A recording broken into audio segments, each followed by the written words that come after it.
हैदराबाद मां खे आगाह क्यों कस्टम पारां कार्रवाई की वई आहे। पेट्रोल ऐं डीज़ल सां भरियल टैंकर हथ करण जी दावा की वई आहे। बाईपास ऐं शहर में कार्रवाई करे 2 ऑयल टैंकर तहवील में वरिता आहिनि। कस्टम तर्जुमान जो चवणु आहे त हिक टैंकर में 50,000 लीटर हाई स्पीड ऑयल ऐं ॿिए में 48,000 लीटर पेट्रोल आहे। तहवील में वरितल पेट्रोल ऐं हाई स्पीड डीज़ल जी क़ीमत 3 करोड़ 58 लख रुपया आहिनि।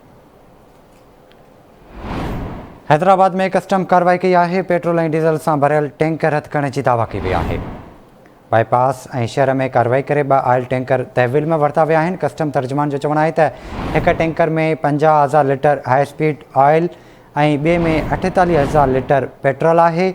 तर्जुमान जो चवणु आहे त तहवील में वरितल पेट्रोल ऐं हाई स्पीड डीज़ल जी क़ीमत 3 करोड़ 58 लख रुपया आहे। राब्तो कयो आहे हैदराबाद में सीनियर रिपोर्टर इरफान अली बुगियो सां। इरफान, कस्टम कार्रवाई बाबति आगाह कजो।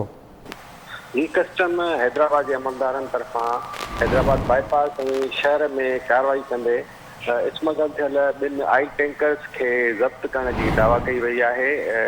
कस्टम जे तर्जुमान तरफ़ां जारी पधिराई मूजिबि हिक ऑयल टैंकर में 50,000 हाई स्पीड ऑयल हो, जॾहिं त ॿिए ऑयल टैंकर में 48,000 पेट्रोल हो।